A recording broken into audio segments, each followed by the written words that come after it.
A'udzu billahi minasyaitonir rajim. Bismillahirrahmanirrahim. Alhamdulillahi rabbil alamin wa bihi nasta'inu ala umurid dunya waddin.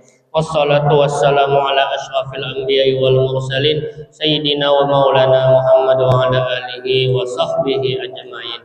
Subhanaka la ilma lana illa ma 'allamtana innaka antal alimul hakim. Wala haula wala quwwata illa billahil aliyyil azim.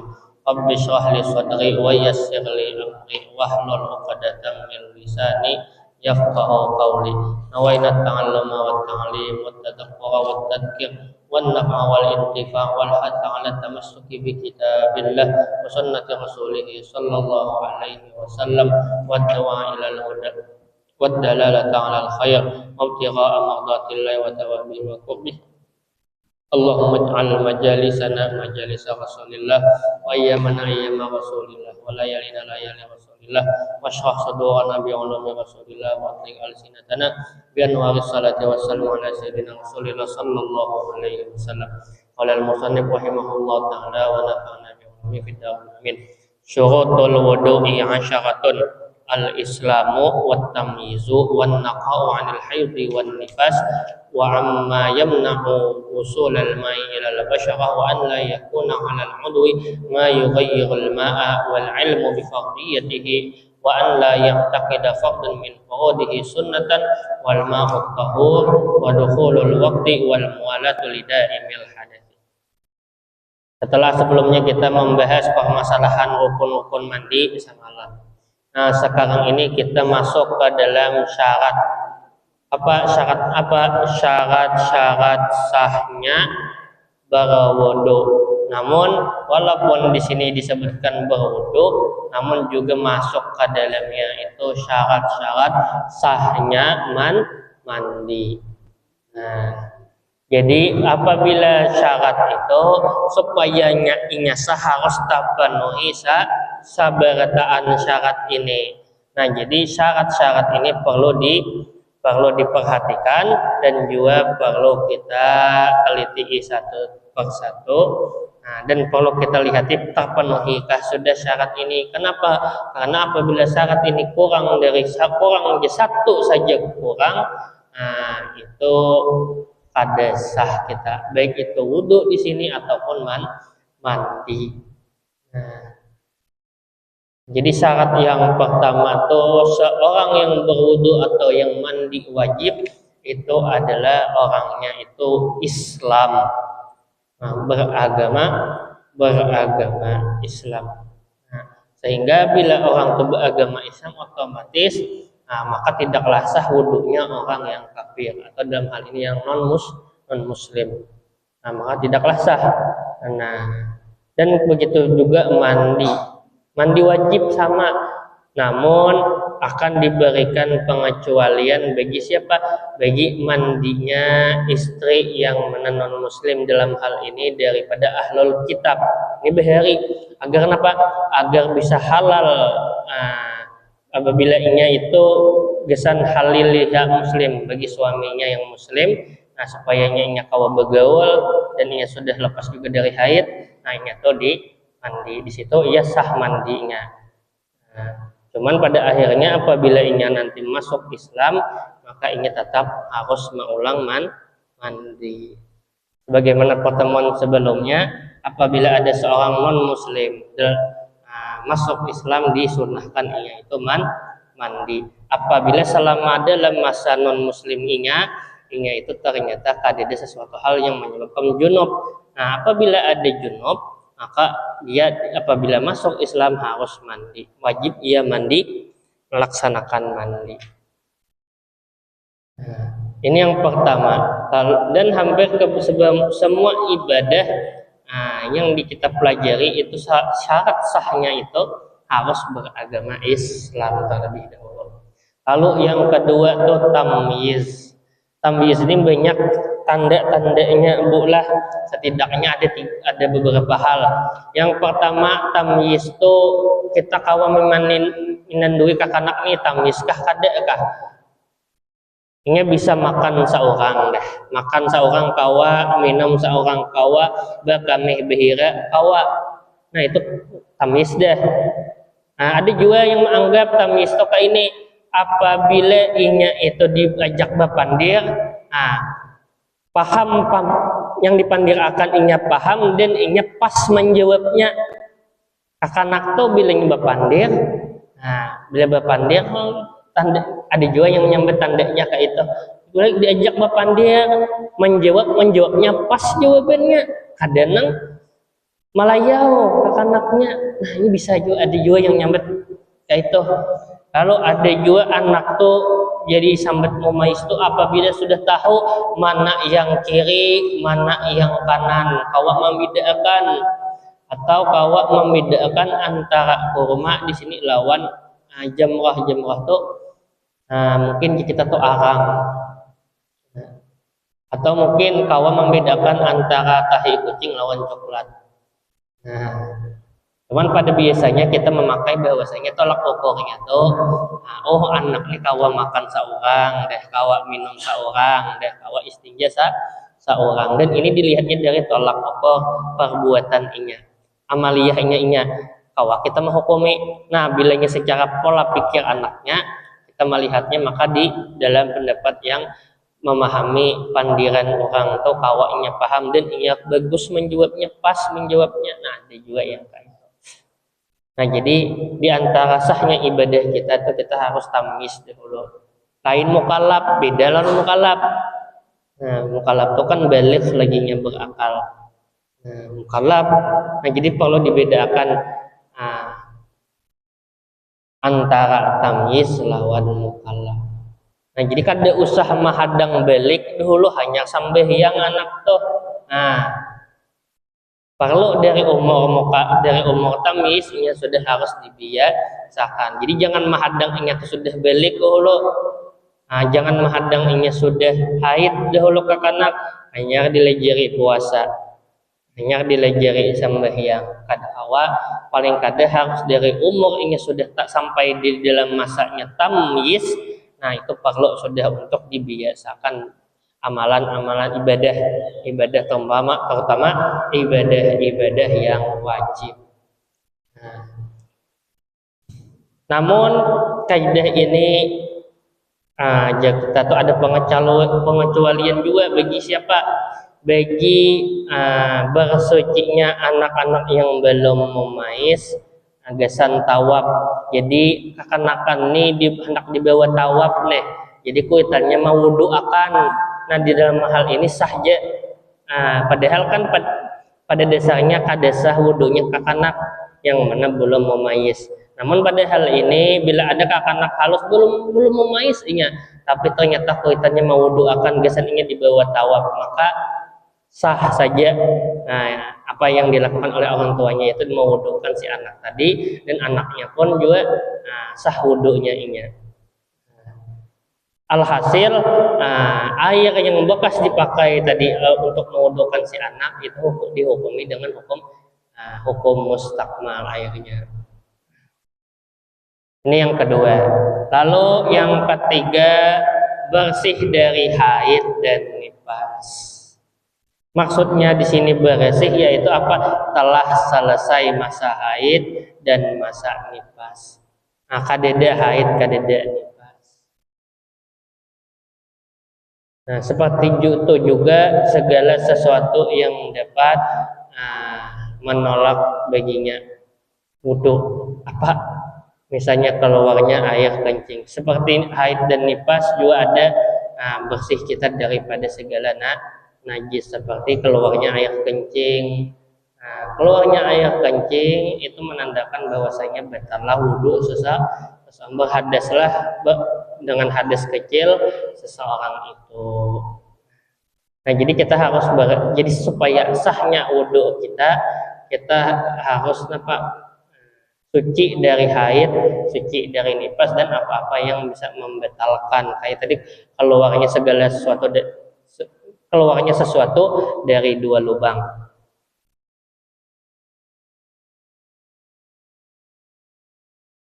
Nah, cuman ada beberapa hal, misalnya terutama ini dalam permasalahan mandi. Nah, dalam permasalahan mandi ada aja mandi itu yang sifatnya itu sunnah walau dikerjakan oleh wanita yang haid maupun wanita yang nifas. Ada seperti apa? Mungkin ada sudah ulun sampaikan juga semalam itu mandi hari raya. Mandi hari raya itu biar pian haid kah, biar pian nifas kah bahasanya. Tetap baik mandi aja pian. Kan papa itu situ kan ada masalah. Nah, bahkan sunnah tetap sekalipun pian masih dalam keadaan haid dan nifas. Nah, mandi 2 hari raya Idul Fitri dan Idul Adha. Habis itu siapa apalagi kita tuh mandi bagi orang yang memandikan mayat. Nah, bagi perempuan umpamanya tuh haid nifas, tetapi nya ternyata ada amanah memandikan orang mayat perempuan. Nya mandikan, nah habisnya memandikan makanya juga tetap disunahkan untuk mandi di situ. Lalu yang ketiga itu adalah mandi haji kayak apa? Mandi ketika wukuf, mandi ketika melontar jumrah. Itu termasuk di antara yang disunahkan juga walaupun itu bagi wanita yang haid atau nifas. Nah, lalu yang keempat itu apa? Suci atau bersih dari segala sesuatu yang dapat mencegah air itu sampai ke kulit. Nah, suci. Jadi perlu kita nih mau mencek. Nah, bilanya mandi berarti seluruh tubuh dicek. Adakah sesuatu yang mana seumpama ada banyu ini kada kau marasap jadinya.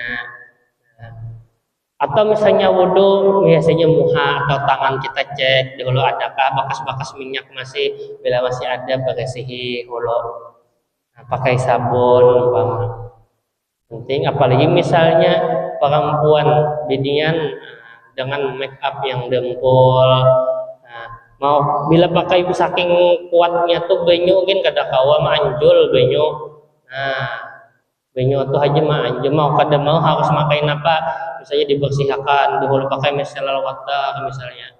Nah, itu bersihi dahulu berarti pian supaya wudhu pian sah. Nah, jadi perlu juga kita nih mengetahui hal-hal itu. Pokoknya kada pacangan sah wudhu kita bilanya ada segala sesuatu yang mana bisa mencegah banyu tuh kayak marasap kulit. Nah, biasanya napa pulang banyak macam-macamnya. Apa-apa aja misalnya minyak tadi, atau mungkin segala sesuatu yang bisa mencegah air masuk sampai ke kulit. Nah,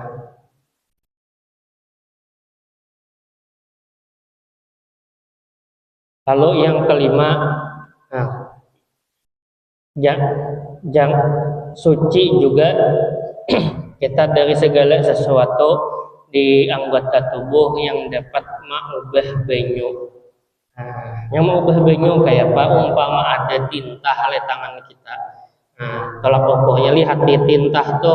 Seumpama kita kanakan banyu, umpama tangan kita ada tinta, kita seumpamakan banyu bekas percikannya tuh apakah masih berubah atau sudah kada? Nah, bila sudah kada tuh berarti kita hitung aman aja sudah. Nah, bila masih ada berubah, berarti masih ada cairan tintanya. Nah, ini biasanya di tinta atau di lain macam-macam Nah, pokoknya bilanya tangan kita ada tinta atau apa bersihi hulu, bersihi, tapi dia masih ada warna bekas tintanya aja. Nah, kita lihat di dahulu apakah warna tadi itu karena mau ubah banyunya kah ada kah? Nah, seumpama mau ubah banyu berarti masih ada cairan tintanya bersihi hulu. Bilanya kada ada lagi sudah bersih kita pakai sabun dan membersih sampai bersih ternyata bekasnya aja lagi ada kada apa-apa karena ini hilang seorang sudah. Nah, ini sesuatu yang bisa mengubah kondisi banyu tadi. Nah, biasanya di sini seperti tintanya. Nah, apabila sedikit tintanya dan kada mengubah kondisi banyu tadi, nama banyu tadi, maka kada mengapa. Karena biasanya tinta tuh ada kita umpama bilanya menulis tinta tuh ada pulpen tuh kadang pulpen tuh yang tintanya bocor pas kena tangan umpama. Nah, kita bersih dahulu dan kita lihat percikan banyunya, bekas banyunya ini kayak apa? Berwarna hirang kah atau banyu kayak biasa kah? Bila kayak banyu biasa aja sudah, kalau bapak bersih aja. Sekalipun masih ada warnanya nih, paling bekasnya aja, bekas warnanya aja sudah, kada ada lagi tintanya. Dan itu kan bisa hilang seorang aja bekas warna dan kada lawas hilangnya cepat aja. Nah, cuman pada akhirnya perlu kita cek lagi tangan, biasanya di tangan bukan tangan, wajah, tangan, betis. Nah, segala sesuatu bila berwudu perlu dicek lagi. Nah, adakah segala sesuatu yang mana mungkin hawa menghalangi banyu. Bila kita imbah makan, hendak langsung berwudu, cek kalau tangan kita, bersihi kalau tangan kita, besok kalau bila ada sabun pakai kalau sabun. Nah, sampai bersih kalau sabunnya, jangan bebekas sabun masih ada di bawah berwudu kada sah kaina. Nah, masih ada bekas sabunnya, bersihi sampai kada ada lagi bekas sabun, hanya pian berwudu. Kalau kita lanjut lagi, yang keenam di antara syarat wudu dan mandi itu syarat sahnya itu apa? Tahu yang mana yang rukun, tahu rukun-rukunnya. Nah, wal ilmu bi fardiyatihi, dengan wajibnya berwudu, tahu dengan kefarduannya berwudu, kefarduannya mandi, dan juga yang ketujuh tuh tahu mana nang fardu rukun, mana nang sunnah. Nah, harus tahu kita, jangan sampai kita tuh kayaknya menganggap yang rukun itu sunnah. Nah, membasuh wajah aja kita di antara rukun wudu, tapi kita menganggap itu sunnah, maka ada sah wudu kita. Kenapa? Kan turun derajatnya, yang awalnya wajib jadi sunnah. Di antaranya juga bilanya kita nih harus tahu, orang berwudu terus tahu bahwa sekiranya berwudu itu wajib fardu. Kenapa? Karena nya hendak sambahyang tadi. Nah, otomatis nya harus tahu wudu yang dia lakukan itu adalah wudu itu hukumnya wajib. Bila kada, ya tadi kada sah juga kayaknya tarat dada, atau nya menganggap wudu ini sunnah, maka kada sah.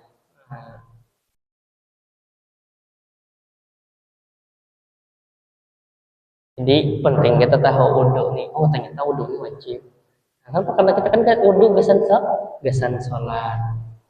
Nah, habis itu pulang kita tadi masalah sunnah kan. Jadi jangan sampai kita menganggap nang rukun tadi menjadi sunnah. Tetapi seandainya kita menganggap nang sunnah itu rukun, pang ada kayak Pak, dia pulang leh. Nah, kenapa? Karena kebiasaan kita lagi halus, bila disuruh ma'ruf akan wudu tuh kayak apa? Beniat.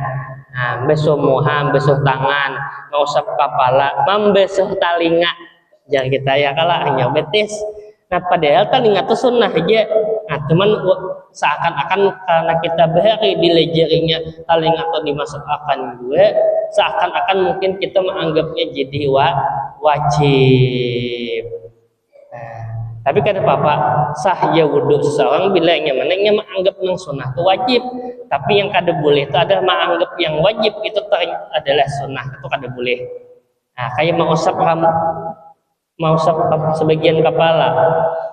Nah, itu kan wajib, rukun daripada wudu. Tetapi yang menganggap itu ternyata sunnah, maka kada sah wudunya. Dan kada sah juga wudu seseorang kalau ia menganggap sabarataan yang ia lakukan dari perbuatan wudu itu sunnah berataan, kada boleh, kada sah juga. Nah, tetapi bila ia menganggapnya wajib berataan, kan lo lakukan kada apa-apa, non wajib berataan sahaja pian. Nah, jadi kada boleh menurun akan level. Lalu yang ke-8 itu airnya bersih. Tahur, banyunya banyu mutlak. Banyu mutlak itu nang kayak apa? Nah, ini kita secara mudahnya banyu mutlak itu banyunya kada ada najisnya. Nah, lain banyu mustakmal juga. Bis itu banyunya mengalir. Kayak apa gitu? Misalnya pian banyu liding tuh ya pakai, banyu sungai pakai, banyu sumur pakai, banyu hujan. Nah, banyu hujan silahkan pakai, kada apa-apa. Banyu laut silahkan pakai. Nah, jadi itu diantara air-air tahur tadi. Nah, kayak lalu yang ke-9 dan yang ke-10. Masuknya waktu dan mualat berturut-turut. Tapi ini bagi siapa? Bagi orang yang daimul hadas, yang selalu berhadas orangnya orangnya ini beda salisul baul aja kita. Nah, penyakit kan ini tuh berhadis terus. Nah, itu diantara syarat sahnya wudhu dan syarat sahnya mandi adalah apa? Sampai waktu sholat dahulu. Harus sampai waktu sholat. Habis itu apa? Sampai waktu sholat, lalu ini mualah berturut-turut. Jika kita mualah tuh jarak antara inya nah sebelumnya berudu tuh bebersih dahulu inya, bebersih najisnya inya bersihin, betulnya kabab lah mungkin, atau inya pakai apa dulu. Habis itu inya berudu, imbah berudu inya langsung sembahyang. Nah, kadang boleh ada jeda sedikit, langsung. Nah, ada boleh ada jeda langsung saja inya sembahyang. Ini bagi siapa? Ini bagi orang yang daimul hadas, orang yang salisul baul. Nah, maka dari itu penting kita untuk tahu kita ini kayak apa orangnya. Atau mungkin ada orang-orang sekitar kita yang terutama yang ada kasalisul baul atau apa. Tapi ini penyakit lah. Lain yang kayak kita bakal minta cicir atau apa lain. Ini penyakit yang mana biasanya waktu berhadas terus. Dan ini harus mualahnya sampainya sembahyang. Bila ini menghadang jamaah kan kayak apa? Nah, bila ini ada menghadang tapi itu karena maslahat salat, maka kada bapak. Nah, jadi menghadang jamaah sekiranya kada lawas benar kan jamaahnya dihadangi, kada bapak hendak menghadang jamaah. Tapi bila hendak langsung sembahyang pun kada masalah juga. Tapi itu gesan yang maslahat sembahyang. Bila nyemaknya tuh makan ginya, itu kan untung deh berwudu. Nah, tapi kadang langsung sembahyang yang orang salisul baul deh. Oh, bawanya makan atau bawanya minum lo. Nah, kayaknya paksa mah ulang dari awal. Tapaget deh. Ulang dari awal, darinya membersihi najisnya, berwudunya, lalu nya sama. Nah, jadi pada intinya ini dua syarat terakhir ini masuknya waktu dan mualah itu terkhusus bagi orang yang senantiasanya itu berhadas. Nah, ada beberapa tambahan juga di antara syarat sahnya wudhu tadi. Nah, itu apa? Hilang akan najis yang ainiyah. Nah, menghilang akan najis yang ada kelihatan. Kayak apa? Di betis kita tuh jejak tahi ayam, jangan langsung berwudu, bersihi hulu tahi ayamnya. Nah, bersihi hulunya kita berwudu. Nah, habis itu ada namanya lagi mengalir akan air ke seluruh anggota. Mengalir akan tuh telak ukurnya kita tuh kayak apa ya? Nah, tangan kita tanai ada benyok lah. Nah, mengalir akan itu. Mengalir akan banyu. Nah, kalau menyemprot kan kalau pindah kada mengalir ke banyunya. Maksudnya itu sedikit aja kita sekadar pas tersap sudah. Nah, kalau itu kan kalau kita tanai dulu banyu itu banyak ya hanya kita bawa bau. Nah, lalu ada tahaqqul tadi yakin ingat itu berhadas. Yang mewajibkan ingat itu hadis kecil, hadis besar. Bila mandi hadis besar, bila nyebut hadis kecil. Yakin ingat tahaqqul terjadi hadis itu. Nah, lalu yang keempat lanjutannya lagi ada dawamun niyah. Nah, selalu menjaga niat, jangan sampai niatnya tak ubah ketika berwudu. Nah, untuk berwudu niatnya gesan apa kita untuk melaksanakan apa hukum wudunya, misalnya sengaja berwudu untuk menghilangkan hadas kecil misalnya lah. Nah, tapi di tengah berwudu kayaknya mau ubah niatnya, aku hendak gesan berdingin aja menyegarkan awak aja. Nah, ketika kayak itu tapaget deh wudunya. Mau ulang dari awal kayaknya wudu kada usah. Niat akan pulang niat hanya tapi lanjut akan wudunya. Nah, tapi ini jangan kita yang penting bila kita sudah nawaitul wudu al-yaqab ila hadasil asghari fardhun lillahi taala, sengaja aku berwudu untuk menghilangkan hadas kecil yang pada tubuh. Hadas kecil fardu karena Allah taala. Sudah yakin aja kita kena wudu. Nah, atau mandi misalnya pengen mandi berarti nawaitul ghusla. Sengaja aku mandi wajib. Nah, lalu kita juga kada boleh mengkaitkan ta'lik niat kita.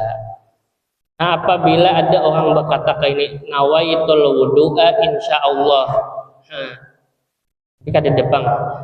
Cuman ini jikalau ada orang tuh pakai insya Allah, ada kata insya Allah jika Allah berkehendak. Nah itu kan menggantungkan niat pada hal yang lain. Jika Allah berkehendak aku niat berwudu. Nah dengan itu kada boleh. Nah, itu kada boleh sebujurnya. Nah kenapa? Karena kita menggantung akan niat berwudu tadi. Nah jika bila niat kita berwudu tuh ya ada hal-hal menggantung ke sesuatu yang lain itu kada boleh. Namun dalam perkataan insya Allah tadi bila ingin beni memaksudkannya gesan tabaruk aja kan walam kada apa-apa bila ingin niatnya gesan tabaruk. Tapi bila ingin menggantungkan hal itu kepada Allah kepada hal yang lain itu kada dibolehkan. Jadi niat kita tuh perlu kita jaga, jangan sampai tak ubah, jangan sampai kita gantungkan ke sesuatu yang lain. Menggantungkan ke sesuatu yang lain itu apa? Pakai kata jika. Nah, sengaja aku berwudu jika banyu hidup. Nah, tapi kita ini bisa wudu sudah. Lain jakanya. Nah, lain azam. Nah, berbeda kalau azam kan ada masalah pian. Tetapi kalau niat jangan pakai jaka atau jika. Ini bila niat, bilanya azam itu kehendak yang akan datang. Kada pakai, silahkan itu kada bapak. Tetapi bila niat kada boleh. Niat itu napa qasdu syai'i muqtarinan bi fi'lihi. Menyengaja berbuat sesuatu disertai melakukannya ketika itu juga. Nah itu yang kada bolehkan digantung, kita kada boleh niatnya digantung. Nah mudah-mudahan yang sedikitnya ada manfaatnya. Insya Allah selanjutnya kita akan membahas tentang nawaqidul wudu. Nawaqidul wudu itu apa? Hal-hal yang membatalkan wudu pada pertemuan yang akan datang. Wallahu taala alam bissawab. Al-Fatihah. A'udzubillahi minasyaitonir rajim. Bismillahirrahmanirrahim.